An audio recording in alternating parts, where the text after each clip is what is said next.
It's a result of work that my co-author and I, Carol Robin, have done partially as consultants and coaches in organizations, change agents, but partially from an iconic special class taught at the Stanford Graduate School of Business.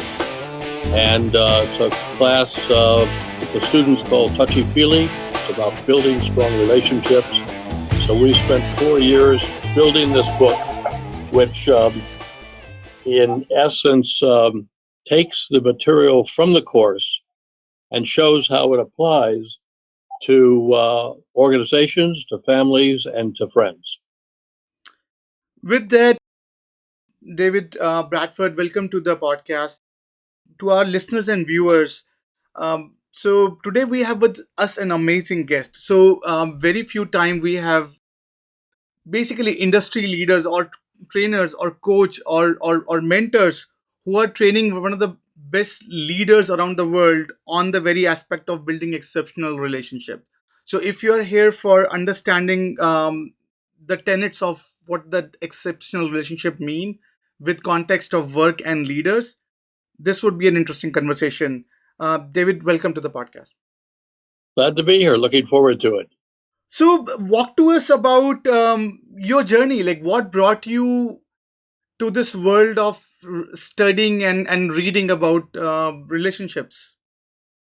I've always been interested in it, and I was trained as a social psychologist with an emphasis on interpersonal and group dynamics. I also teach leadership courses at Stanford, some of them. And I've always been intrigued, I think, with the amount of waste in organizations when relationships don't work well. It's been frustrating seeing that, tried to deal with it. So I've really been intrigued with what would it be like if you could have an organization in which people, they're not necessarily friends, but they're good colleagues.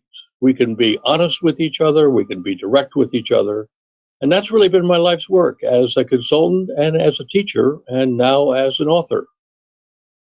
Uh, Wonderful. So, by the way, uh, fascinating name for the book. So, connect. I think building exceptional relationship with family, friends, and colleagues.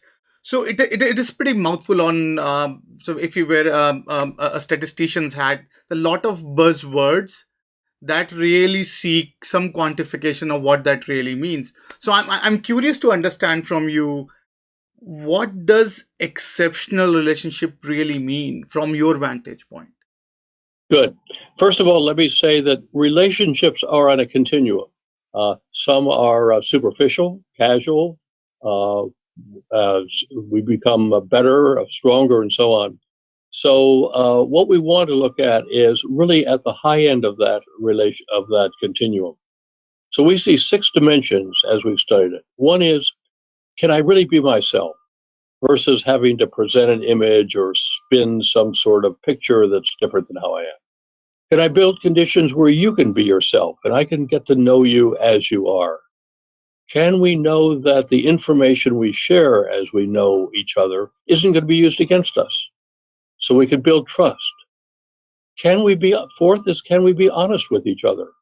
Do you know that what I say is what I mean, and what I mean is what I'm going to say? And can we be honest in a way that's respectful and not destructive, but it's very direct?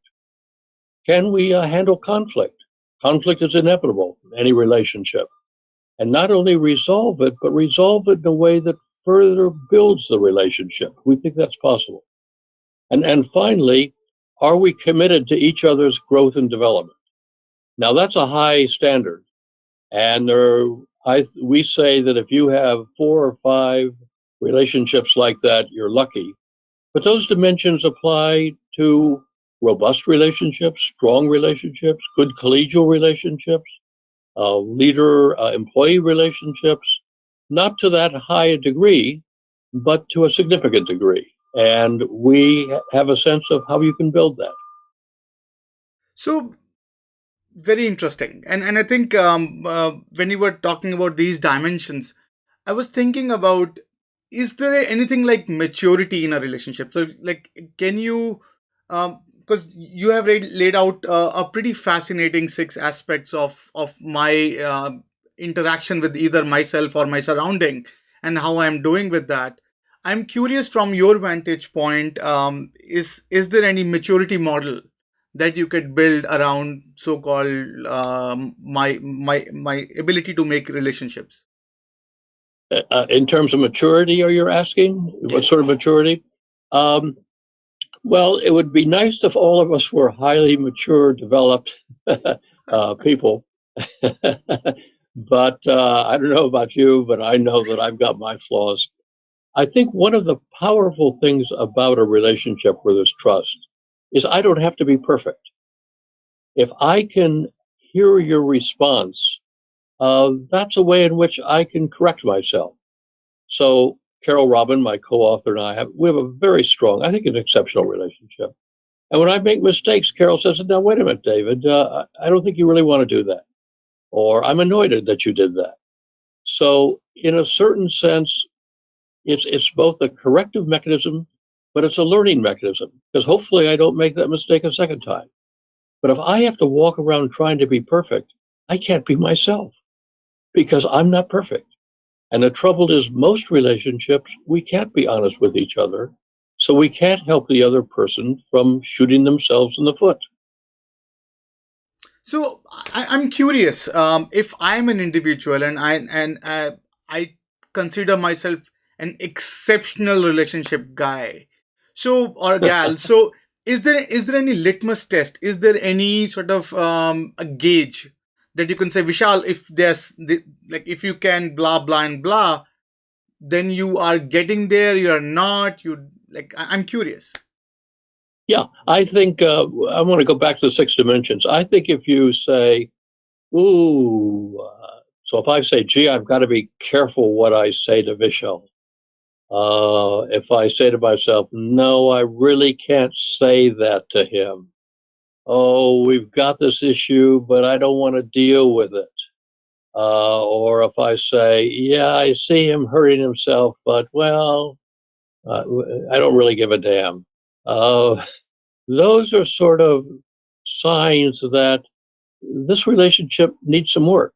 Hmm. Now, what I'd want to quickly say is you can't build this with everybody in the organization. You want to identify who are the key people.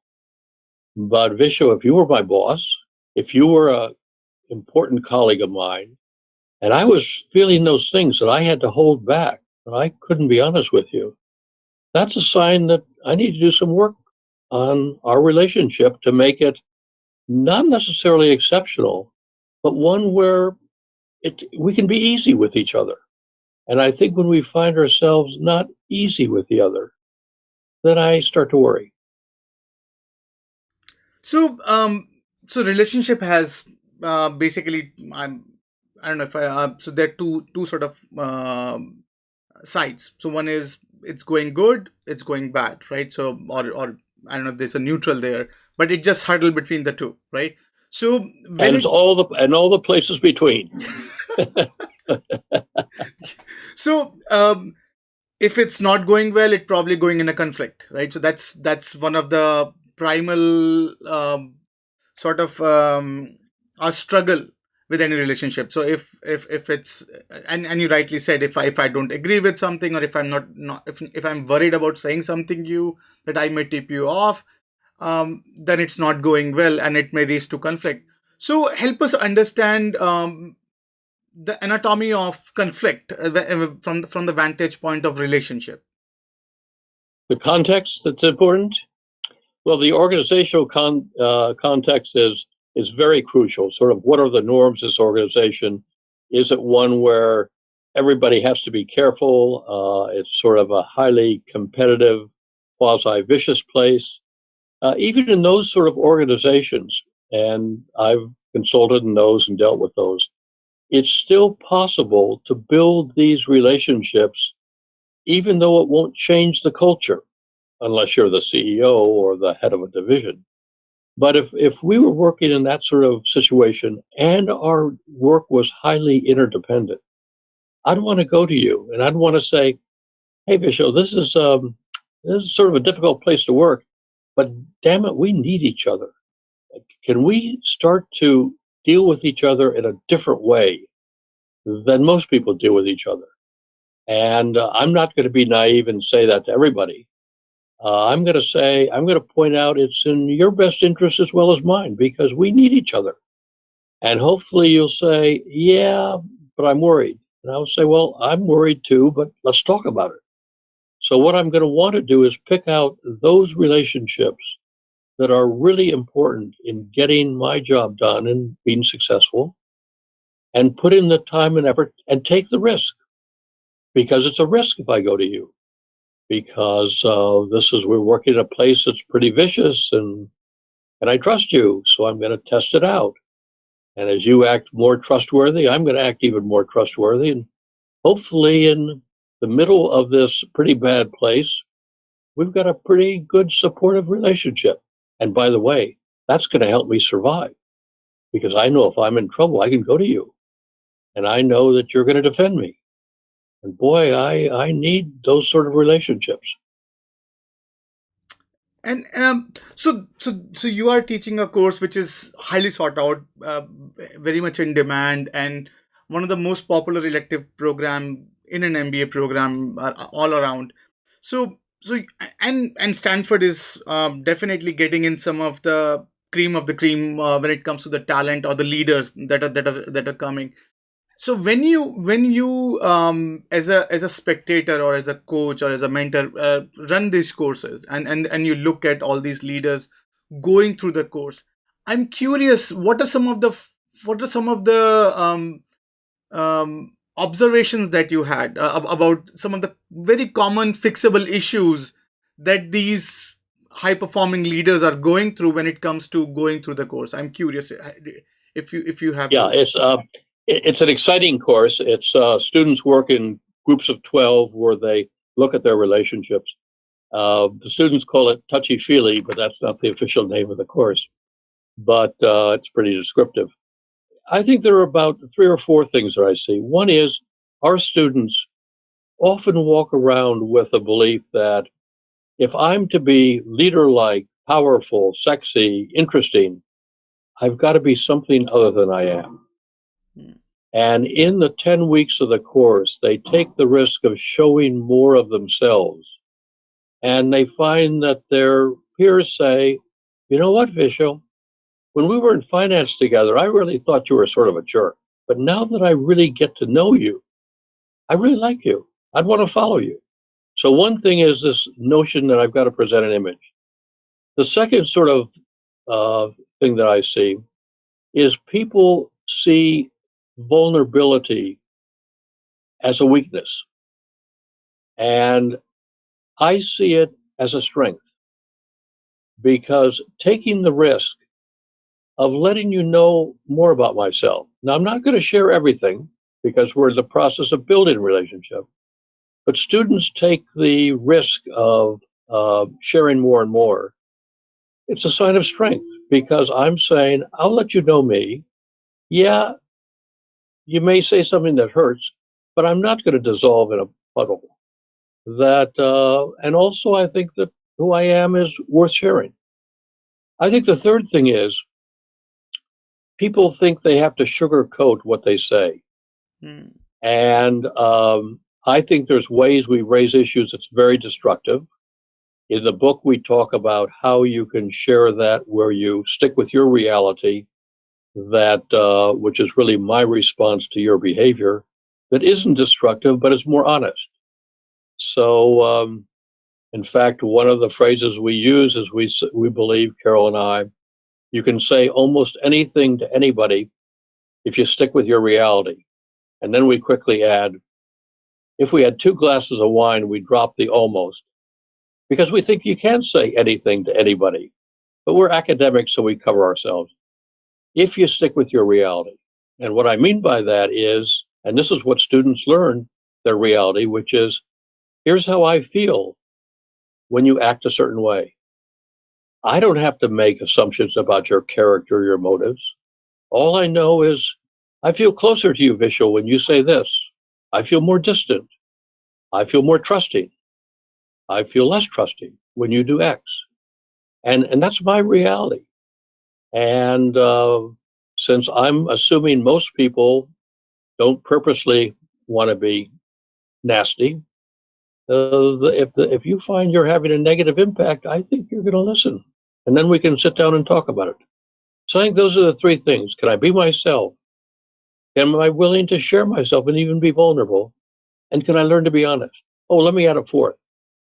Most people see conflict as a sign of failure. So I'm going to use an image. If you're driving to work and your wheels are a little wobbly and the motor is sort of clunking and the steering's a little loose, you don't say bad car, bad car. You get it fixed. Yeah. Well, conflict is a sign that we'd have to fix something. And if you see it that way, then it's something I want to lean into because it's getting in the way of us having a good relationship. So I think those are the four key things I think our students learn a lot. And you used a very interesting word, reality. I think reality itself is and then you say it's my reality, right? So we all know that there are multiple realities going on. It's my reality, and probably it's the other side of the reality, and maybe there's a neutral reality. If so, I'm curious how. So when I'm the one involved, and I am the one who's stuck in this mindset of, because obviously I'm never wrong, I'm always right, my reality all. So when you have all these things going on for you, how do you ensure the bias, and like how do you ensure you are actually getting access to the real reality? I'm curious. Yeah, that's wonderful. It's a great thing, and you're right. There are different ways we see the world. Um, when we talk interpersonally, we say there are three realities that are relevant. So when you and I are dealing with each other, one reality is my motives and intentions. Only I know that. So, and that leads me to act in certain ways. My words, my nonverbals, my gestures, my tone, things like that. That reality both of us see. The third reality is the impact of my behavior on you. I don't know that. So I intend to be clear now. I'm using certain words and nonverbals. I don't know if I'm clear. Now you're nodding when I talk to you, but maybe you're just polite. Maybe I'm not clear. So I need to know that. And what we say is if you stick with behavior and if you stick with the impact of that behavior on you, it's indisputable. Mm. So if you say to me, David, you tend to talk too long and I tend to lose interest. That's your reality. I can't say no you don't because I don't know what's going on inside of you. And if we stick with those realities, we then can find a lot in common. And I can say, wow, what am I doing that's getting in the way? What is my behavior? And what we're talking about is behavior. And managers deal with behavior. Managers think they deal with personality. Nah, therapists deal with personality. We deal with behavior. And we have control over our behavior. So if I'm acting in a certain way that's annoying you, I need to know that. And at Stanford, we say feedback is a gift. Because unless I know the impact of my behavior, I can't improve. So yes, beautifully put. So one thing I was thinking about, and I have this weird habit. So whenever I go in conversation, I tend to take the hostile side many times, just to see the other side of the situation, right? So I think we have seen a lot of political divide, right, in the Mm-hmm. country, and we are seeing a lot of passion, a lot of belief system being challenged, right, when it comes to what's happening, what's not happening. So if you are the one who is stuck in the mindset, and I think it's, and what I have observed personally, so if suppose I am going in say a particular group with a particular ideology, and I become like an anti that, and I try to portray, so I can see the other side, how much I'm riling that crowd, and how much it is those guys are vulnerable when it comes to because their belief system is questioned, and by this random guy or girl that they're just having this interesting conversation with. So I wonder, like, so you talk about reality, you talk about being sane when it comes to understanding your perspective and your impact on someone else, about your perspective. When our brain is not incentivizing us to having that rational thought, how to encourage that? I'm curious, like, did you ever thought about, we all are tagged to our belief system, our foundation, what we think. That's why most of us are right whenever whatever we do, right? And then it takes us additional effort to say, no, no, no, no, maybe there's another perspective that I should, and that makes you a very good coachable candidate. So I'm curious, is there any hack, or is there any quick snappy suggestion that you have, if I'm the one coming in with a passion, that I should somehow be open to being cautioned? Well, that is the dilemma we're in, and I think the trouble is we immediately demonize the other person, write them off as not intelligent or not ethical or all sorts of horrible things, and we stop being at all curious. And we, I think the first thing is, let's talk politically about politics, is that I think we need to give up trying to convince the other person. That's one of our traps. Hmm. Instead, I want to try to understand the other person. And to understand them is important because that can lead me to then want to deal with them in a different way. So when I hear people say, well, I don't understand how somebody can vote for that person, that's a problem. Why don't you understand? You may not agree with them. So there's a difference between agreeing and understanding. And I think the important parallel, let's think of the ultimate in conflict, which is a war situation. Each side in a war spends a lot of effort and intelligence to try to understand the other. They don't agree with them, but they want to understand them. And I think that we need to understand the other. And maybe in that understanding, we can find some areas of agreement. I think one of the interesting things is that, let's take climate control. Basic difference. It turns out is agreement that there is climate change. Where there's disagreement is the cause of it. Well, if I can really understand you, maybe we can find those areas of agreement, and then we can do something with it.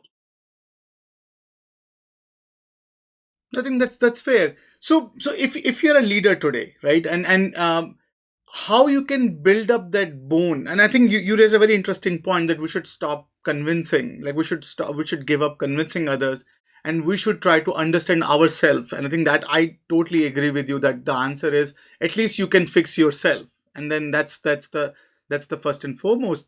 So when you are a leader, in that perspective, so if we take this problem on a corporate end, okay, so over last couple of months we spoke to a lot of HR about what is one thing that they are seeing over last 1 year. Almost everyone said that we never realized how much our employees are suffering when it comes to mental health. It was never something that we knew we have to deal with. And the volume of situation, we can be empathetic to everyone. It's very very hard when everyone is yelling at you, how to be, like, how to be patient, and how to decipher that information properly. So I wonder, like, so when you talk about, and I think you talked about that, there's an intimacy involved when it comes to exceptional relationship. So when there's a one to many relationship, with, say, this company and its worker, I wonder what role does a company play to create exceptional relationship with its employees? Well, I think that's too high a bar. Uh, I I would shoot for the work I do is, can I build strong, robust, open, honest relationships. That for me is a standard I would shoot for. It may be that with one or two of your workers, it'll reach exceptional. But I don't want to hold that as the goal because building exceptional relationships takes a lot of work. And we don't have time for that in organizations with all the relationships that are important. I think that we were talking about understanding yourself is important, but I think it's also important to understand the other. And a colleague of mine has a phrase. He said, too many leaders use hippopotamus leadership. You know, hippopotamus, big mouth, small ears. And God gave us two ears and one mouth, and we ought to use it in that proportion. Most leaders don't listen, don't try to understand. So a worker is unhappy, and we start to blame the worker rather than trying to say, I wonder what's going on. Can I really understand why this, for example, female employee I have is so upset? And maybe I need to learn that she's taking care of sick parents. And maybe I need to learn that she's got a sick child or something like that. Or he does as well. It's not that I have to lower standards, but we do treat people differently in the short term, depending on their condition. And they want you to treat you differently. So I think that the whole effort of understanding. So let me give one example. I know one CEO, he does the performance appraisal with each of his VPs. And I said, well, Raymond, how do you do that? He said, with each one, I go away for a day. This is in Silicon Valley. We go down to Carmel. We walk on the beach. I ask about the family. I ask what's going on. We then have a meal together. I ask about his career plans. What excites him, what doesn't. And I said, takes a lot of time. He said, there's no better use of time because I'm both understanding them and I'm conveying that I'm concerned with them. He said it builds commitment, it builds openness, builds trust. And you can't do it with everybody, but he's talking about his 6 key VPs. He said it's worth it. And again, what I'm talking about is who are the key people in your work world? Do you know them? Do you have a relationship where they'll be honest with you? Where they'll say, hey, you're doing something that's bending me out of shape. And can you hear that and not get defensive? That's what we're talking about, those sort of relationships. And those are strong relationships, robust ones, but they're not necessarily exceptional.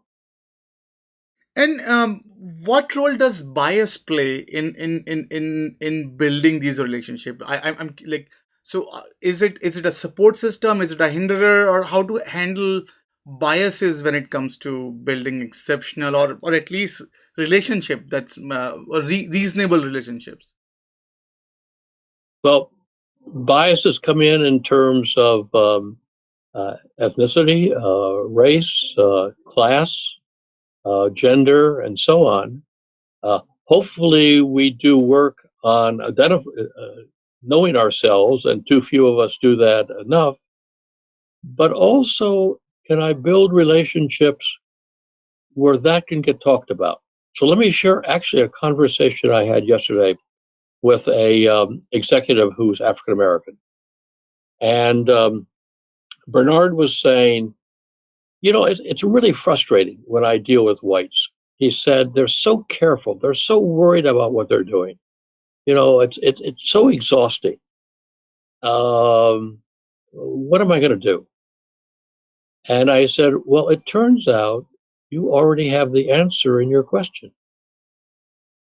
Could you point out that elephant in the room? Could you share how it's impacting you? Could you talk about what you want? He said, yeah. I said, I could. So could he say, hey, I'm seeing this in our interaction. I'm finding it frustrating. My guess is you're worried that you'll make a slip and I'll call you racist. I'm not going to do that. but could we have a more open discussion? Now, in that process, maybe he'll build a relationship where he'll do something inadvertently that does show some bias. I think all of us are biased. If we could accept that, then maybe he's got a person who will say, well, you know what? When you made that comment, I felt bent out of shape. That's a different response than you made that comment and you're racist. That's what we're afraid of. But if we can assume that all of us are flawed and we want to improve, and we can not label other people, we can learn about our biases. But what it requires is building conditions where we can talk about this. And I think we can talk about this. So I think that's a beautiful point you are making about um, African American talking about whites. I think one other thing that even so, I was talking to someone um, who is a basically a spiritual leader, and and we were talking about, and he was talking about the struggle that the world is seeing today, and his vantage point was, if we go 40, 50 years back, there were villages, we were all confined to our villages, we know everyone in the village, there was a good like we can have sort of some relationships, right? But now world is a lot more global, right? Every time I met someone, I don't know their heritage, and then I don't know about the culture, and everyone is carrying a lot of cultural baggage with them when it comes to Yep. what represents them, what, and sometimes they are to defend it, some are there to so when you are walking on those thin lines where I'm a diverse candidate as well, I see some of these things as well, that many times you don't want the other side to be uncomfortable about getting this so much politically, like they burn themselves so much of this worry of offending someone. Many times they can't even have some common dialogues. So what is the resolve from from your vantage point? I think you have just given the answer. And let me say what I was hearing you say. You are sitting here with a concern. Gee, uh, I don't want to do anything that offends the other person or makes them feel that they're um, treated like an object. And I'd like to have a more relaxed uh, interaction with them. Could you say that to the person? Hmm. The other thing to do, let's assume we were working together. Now, I don't know you, Vishal, but I'm guessing you may be from India. Am I Yes, right? that's correct. Okay. Um, I think one of the first things I'd want to do is I'd want to get to know you. I'd want to say, gee, what's it like being here? How is it different? Um, Gee, this is what my upbringing was. I wonder what yours is. And my guess is that if I really am doing this because I want to know and I want to know you, I just don't want to know about India. I want to know you as an Indian. Hmm. We're starting to build a relationship. And I can then say, um, well, here's been my experience. I think what I want to say is if you experience me as doing something that feels a little off, Vishal, will you tell me? Now, I think I can have that conversation with you. And my guess is you'd welcome that. And I think we're starting to build a relationship. I think that's a beautifully put, and I couldn't agree more that being upfront many times is the answer, and it just unravel, and it just takes a lot of steam away, and you can just have a good Yep. pure relationship. I think that's beautifully put. So let's talk about um, the evil twin in this equation, the conflict, right? So Yep. when everything is beautiful, everything is happy, no one cares. Like it's an open, That's it's an open shut case. well, wait a minute. Somebody once said the only place where there's no conflict is a graveyard.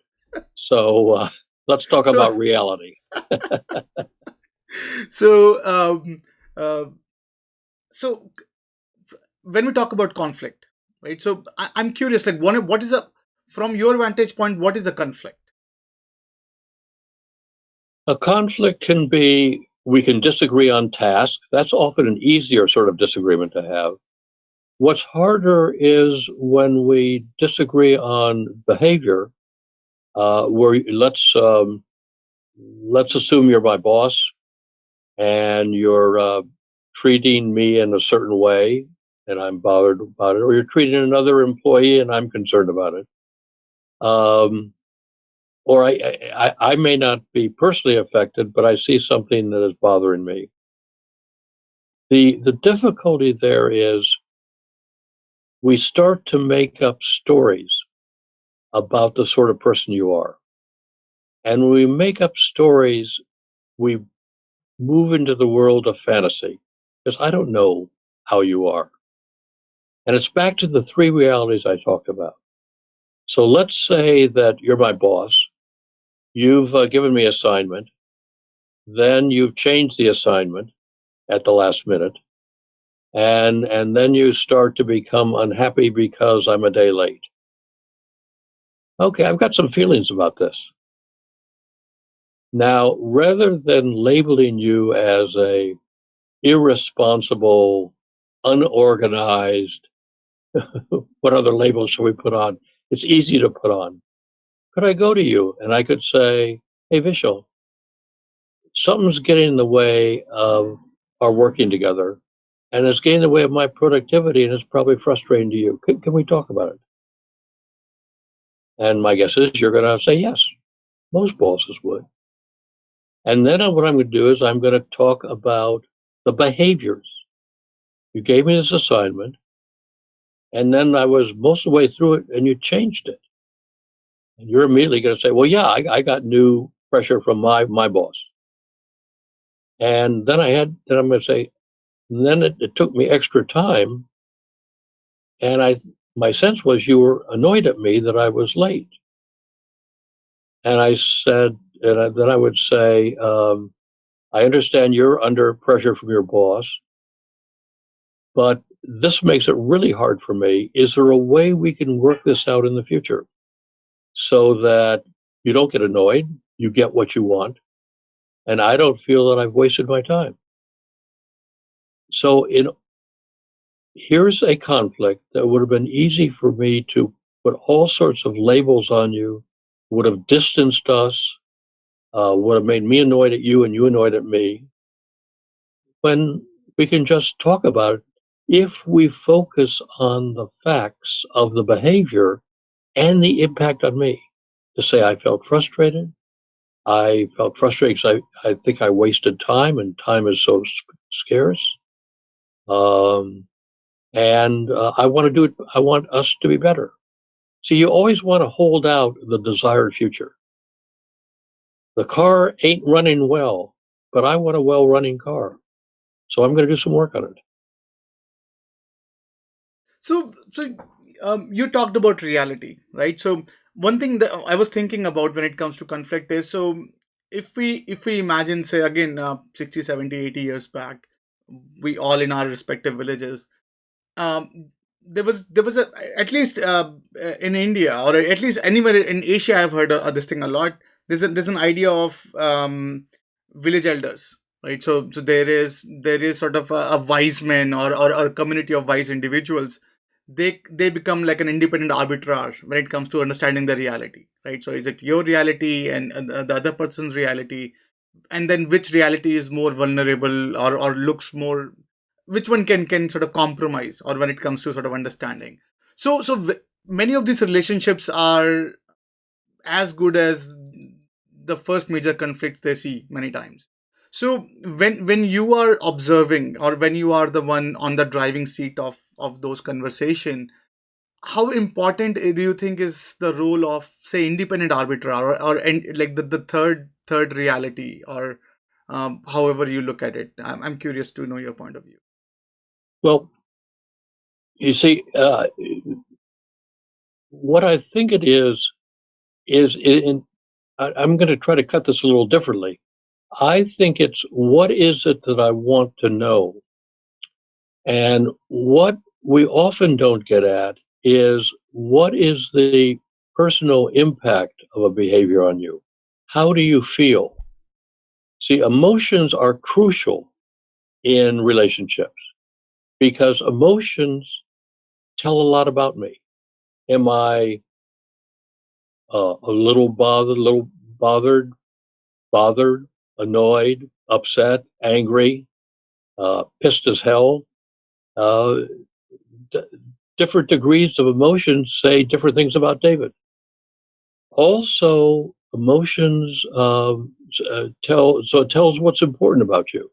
So if we're in a dispute and you're my boss and you're really upset that I'm a day late, I'd want to know why. What's going on with you? And why is that so important? And it may be that you'll say, well, I've got a boss who's on my neck all the time. And if I don't deliver when I say I'm going to, I'm in deep trouble. Mm. That's my world. That's my reality. Oh, I say, I didn't know that.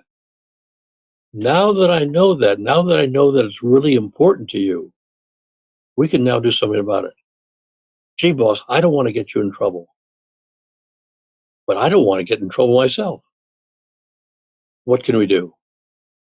So, part of understanding different realities is understanding what's going on with the other person. How are they feeling? What are they concerned about? So, I told the story about the executive who went off for a day with each of his VPs. He was trying to understand their world. What pressures are they under? What are they worried about? What do they want? What are they afraid of? Now, we don't need to know that about everybody, but I sure want to know that about my boss. And hopefully, my boss wants to know that about me. And I want to know that about a crucial colleague who I'm interdependent with. And I need to know that he's under a lot of stress. And I need to take that into account. See, that's when we talk about realities. We often don't know the world of the other, and we don't put much effort into understanding. And this has really been a problem with the pandemic because it's often that information we picked up at the office over the water cooler or at lunch or dropping by somebody's office. And we need to put in extra effort to understand with those crucial relationships what's going on with them. So interesting. So,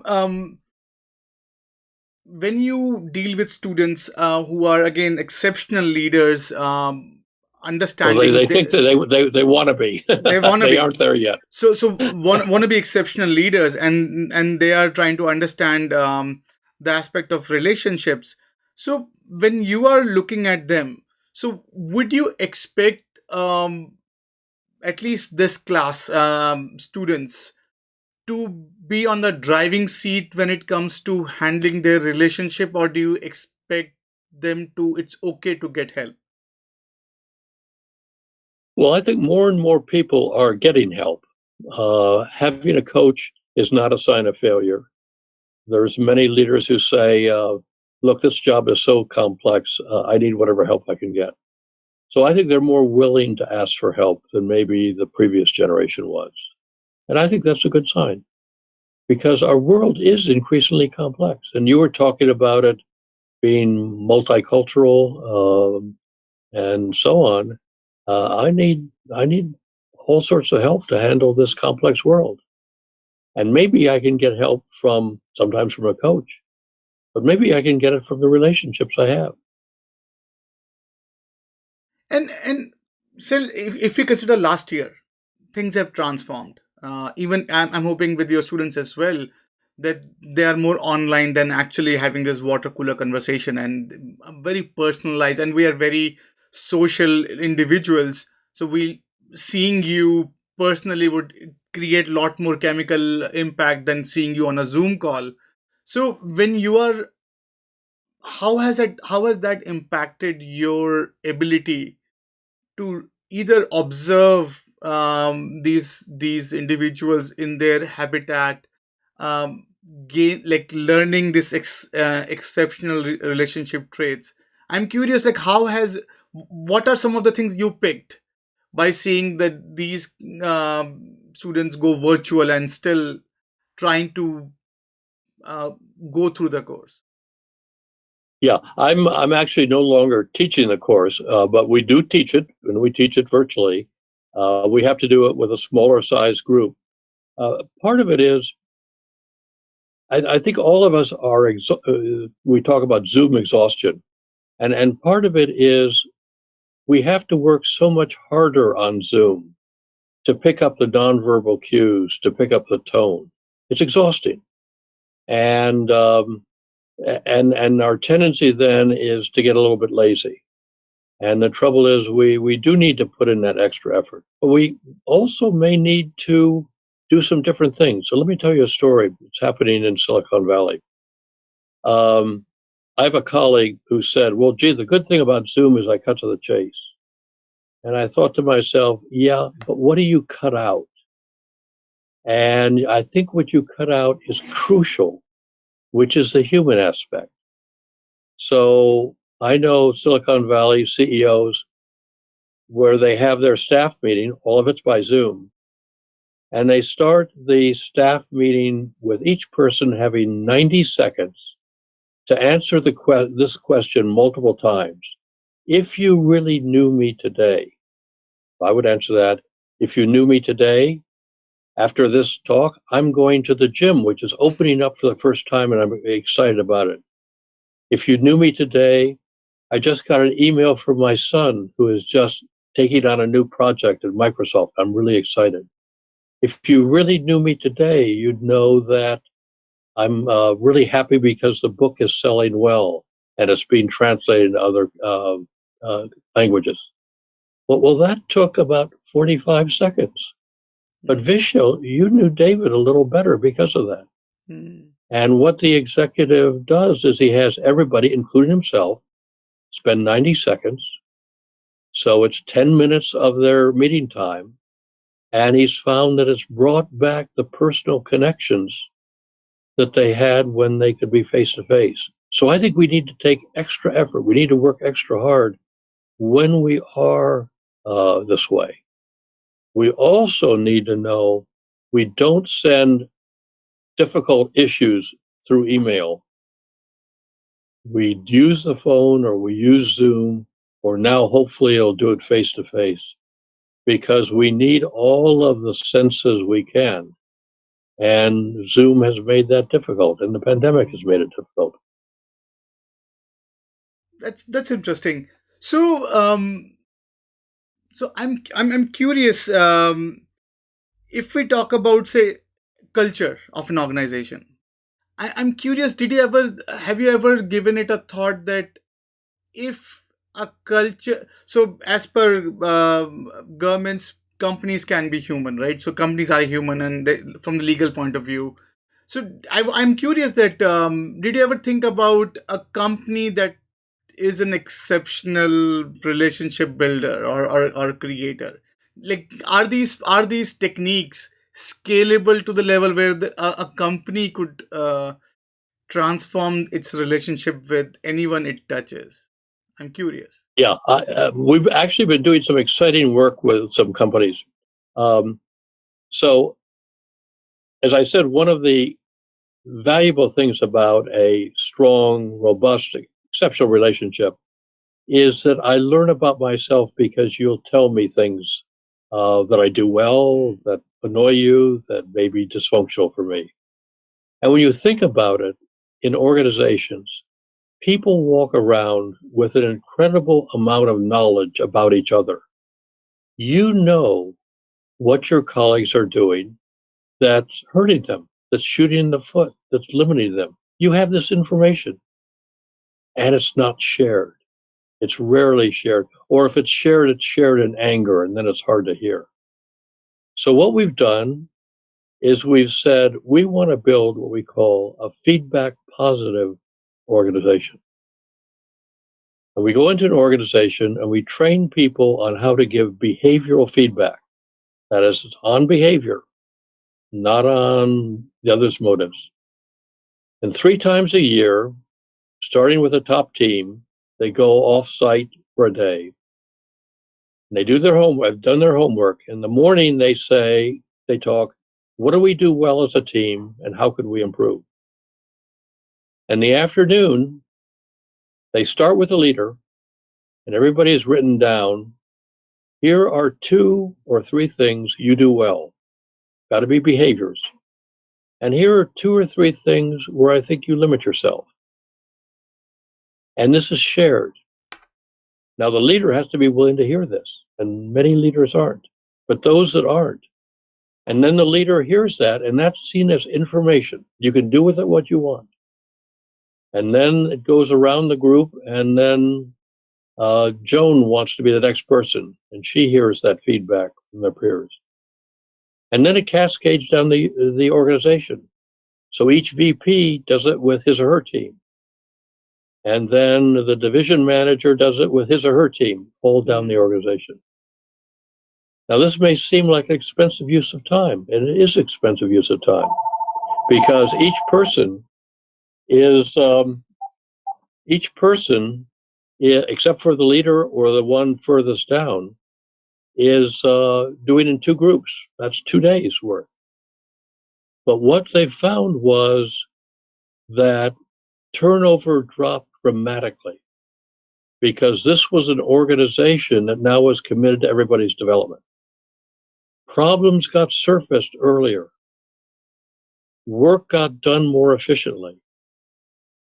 The number of people who applied to join this company went up because this was seen as a great place to work.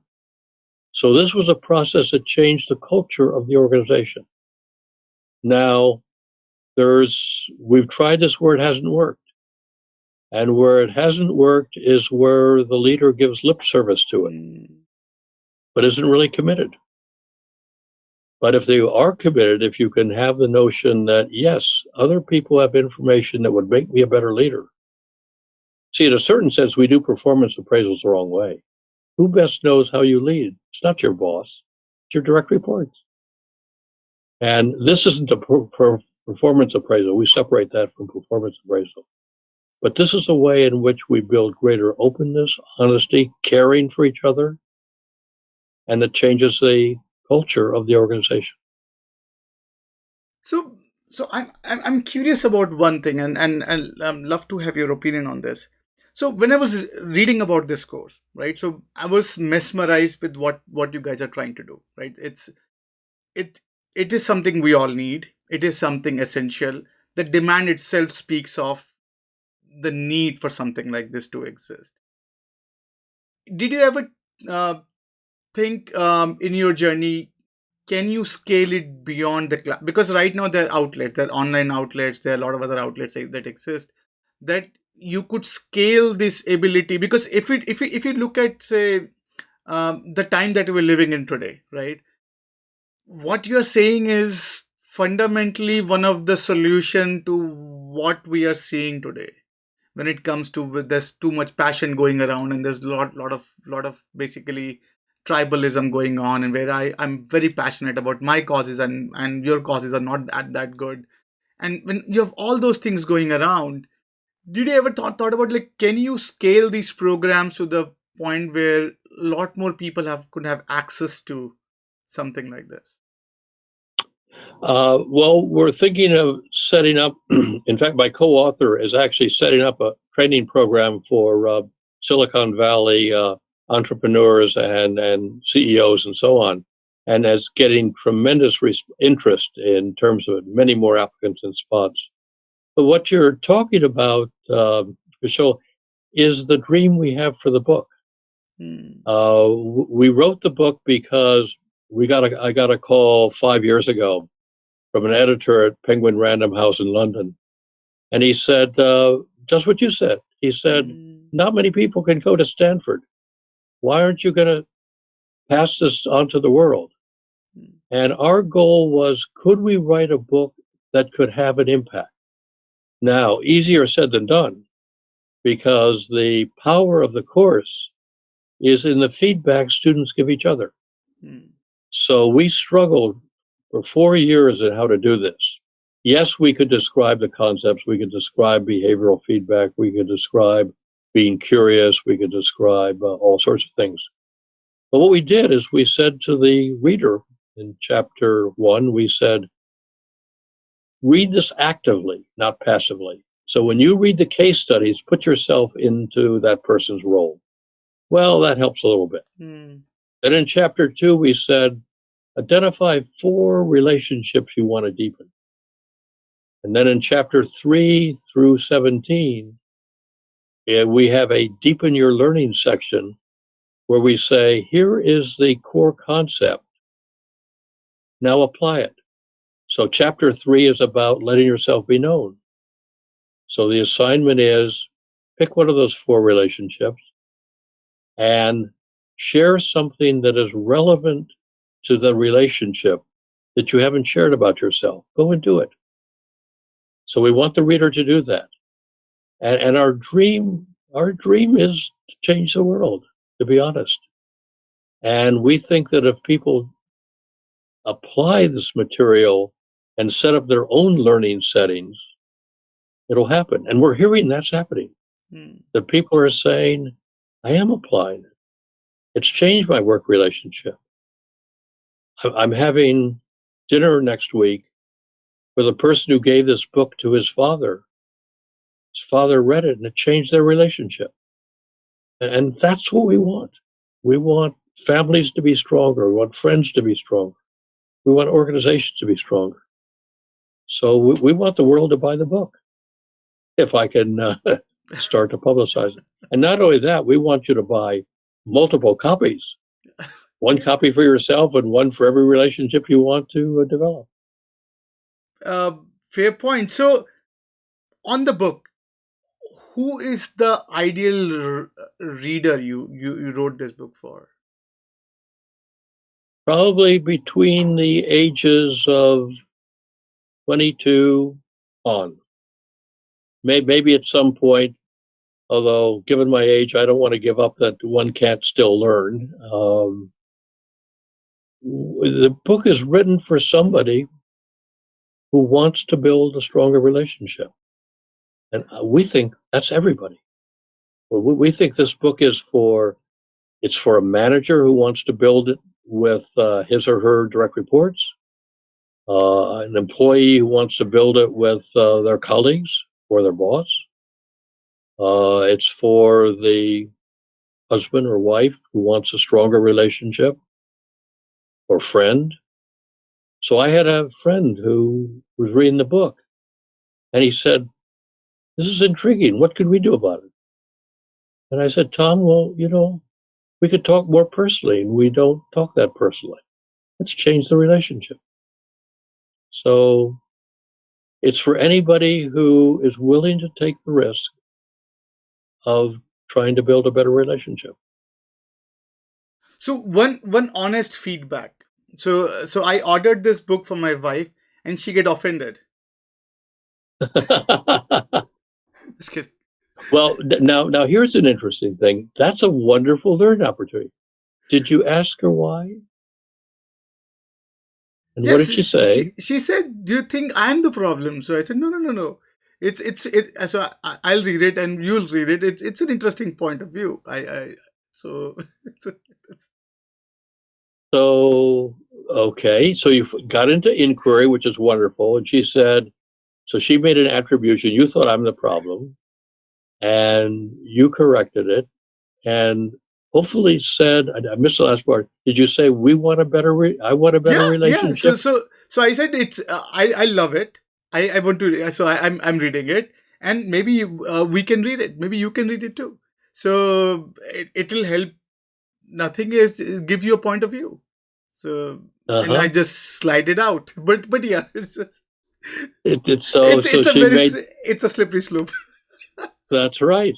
So maybe next time when you give it to a friend, you'll say, I'm really learning from this and want to use this so that I can be a better friend.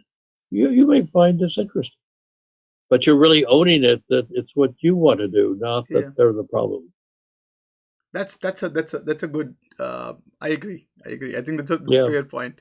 So, thank you. I think this is wonderful.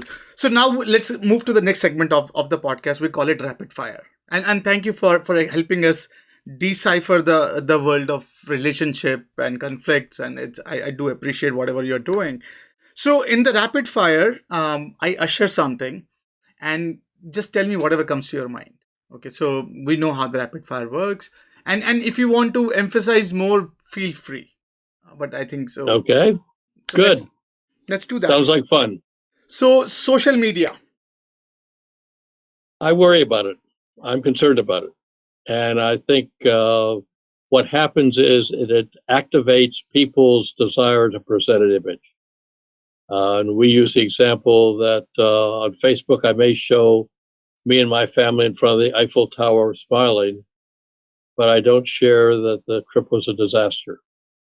And it may and then we start to compare ourselves and say, well, everybody else looks happier than I am. Hmm. And when we get this sort of fakiness that goes on, everybody loses. EQ. EQ is crucial.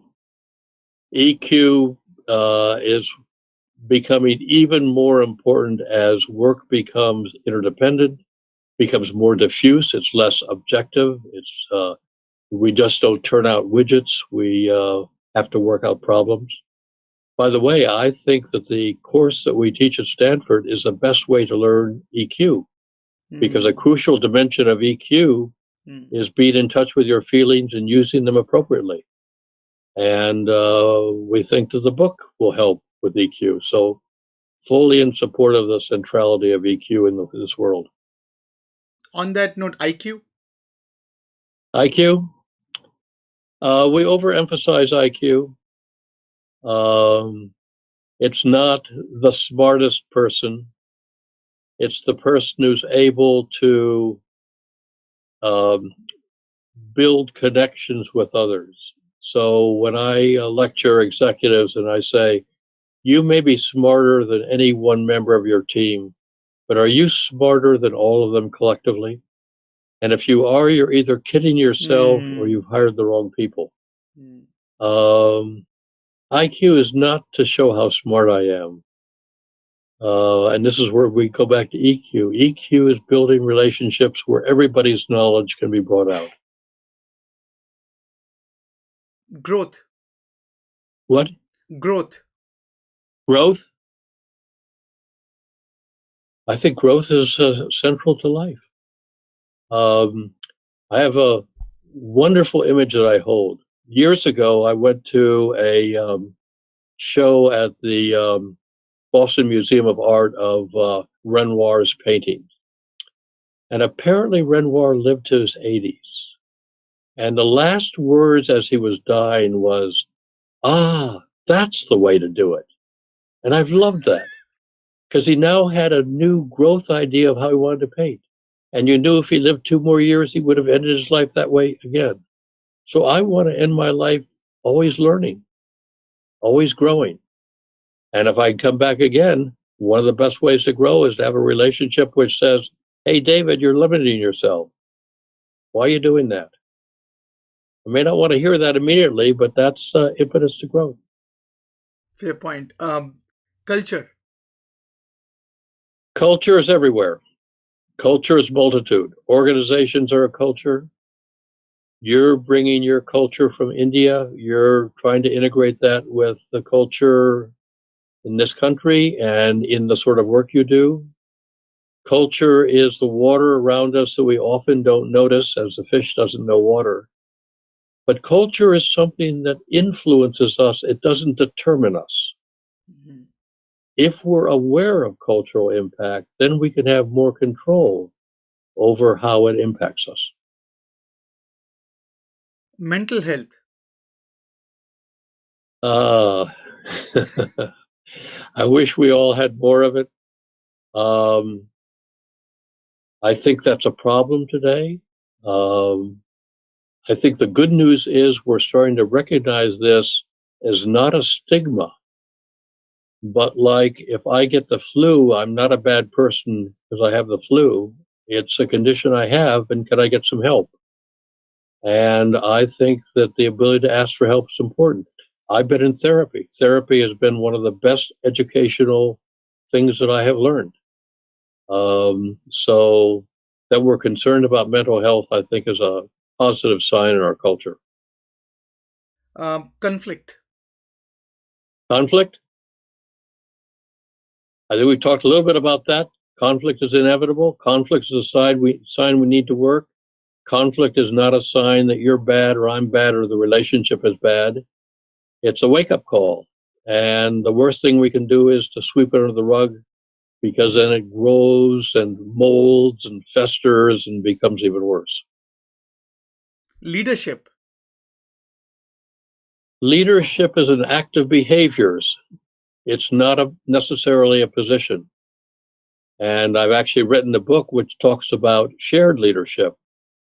And I think good leaders build conditions where everybody feels like a leader in that team. If we define leadership actions as taking initiative, holding the larger viewpoint, wanting to improve things, we all could be leaders, whether we have that title or not. Future of relationships. I'm sorry? Future of relationships. I think we're going to find them becoming even more central, because we're hopefully moving to an economic world where we don't have to devote 80 hours a day just to get food on the table. And we're going to have some more free time. And I'm hoping that we turn that into looking at our relationships. I'm doing a paper now which is asking the question, how can children in their late 20s and their parents in their 50s change their relationship from parent-child to one that's more adult-adult? I think the relationships change with time. I've been married 56 years, and the relationship has changed dramatically over the years. It's part of growth we talked about before. And I think we're going to be focusing more and more on having healthy, meaningful relationships. Connection. Connection is the essence. One of the things that we're now finding is that people who don't have connections are more likely to be sick physically, to be depressed, to have mental health problems, and to die earlier. As a species, we need to connect. We need to connect not just because I need somebody to help me fix the fence. We need to connect as human beings. And what I'm hoping is that our book helps people build those sort of connections. Thank you for playing that. Now we are last few minutes on the segment. We want to focus on your journey, your personal life. So we ask all of our guests to share some of the quality traits that has helped them become what they have become. So what are some of your qualities that has really shaped you the way you are today? I think a concern for growth, and I think seeing well, let me put it this way. I've had more than one executive who said, I've never failed, I've only had learning experiences. And I think that one of the things I feel good about myself is I've taken failures and turned them into growth. So my title at Stanford is I'm a senior lecturer. I'm not a professor. I didn't get tenure. It would have been easy for me to have gone to second or third grade university and been a professor. But I said to myself, I failed here. What can I learn from it? And that's when I decided to go into therapy and discovered what I had done, which had partially caused that decision. And I remade my life in a way that has allowed me to be much more productive than if I would have denied that failure and gone to another university and tried to be a professor. So I think I know when I give a talk or teach a class that doesn't go well, I first beat myself up. I say, "Oh, you dumb, blah, blah, blah, blah." And then I go to the office and I open the computer and I say, "What did I learn from this? What am I going to do next time?" And I think that's helped me. Thank you for sharing that. So, we ask all of our guests to share some of their favorite reads, some of the books that has influenced them, some of the books that they are reading. So, I wonder if you have some books that you can share. Well, I think what ties in with this, it ties in with the question you had connection. I think that the book Together is a profound book. This is a book, um, forgotten his name. He's Indian, and he was the Surgeon General under Obama. And when he took over as a Surgeon General, he thought that obesity and the opiate crisis was the major problem. And as he did research and studied, he found that it was loneliness Mm, in America. I think we're a lonely culture. We have superficial Facebook connections, but we're lonely. mm. And that's a book which talks about the cost of loneliness and different uh, ways that people have tried to deal with it. So that's been an important book. Interesting. But I think that's the one that is most recently I've found most impactful. Awesome. So, as a closing remark, and last but not the least, so if you want our listeners and viewers to take away something from this conversation, what would that be? Like, what would be your closing remark? What I would say, I'm going to link two things. I'm going to stress the importance of taking risks. Too often people play it safe. But what I'm really going to stress is that we have choices. So many people don't think they have choices. Everything we do is a choice. So when our students say, I can't, we say, no, no, no. Can't technically refers to something physical, like I can't jump out of the second story window and survive. But we often say, I can't do that. No, it's a choice not to do it. I think another book which I would talk about is Carol Dweck's Mindfulness. Hmm. Um, and she has something which is very important. She says, when you say that you can't do something, add the word yet. I can't do X yet. Hmm. Because that implies that at some point I may do something about it. But I think the notion of, I get very bothered when people say I can't. And I'd rather they say, I choose not to. Now, that's okay. We don't have to do everything. But we need to take responsibility that our life is a series of choices. And are we making the choices that we want to make? Um, with that, David, thank you so much for spending time with us, helping us understand. And I could not thank you enough for this book. I think I totally agree with you. When I was listening about this course, I imagined that the book is your basically your insights and your understanding and your findings wrapped in a book for us to chew on. And whenever I think one of the refreshing thought is whenever we hear about, so there's a lot of books around conflicts, so that just tells you about, okay, this has happened, now do what, or these are the ways to handle this where things have already messed up.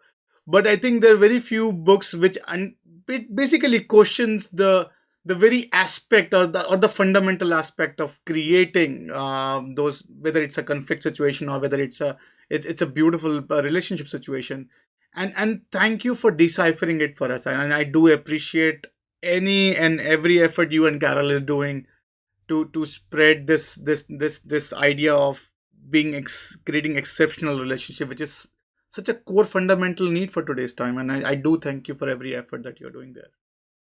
Well, thank you. You have captured what we wanted the book to do, and we hope that other people capture it as well as you do. Thank you. Thank you.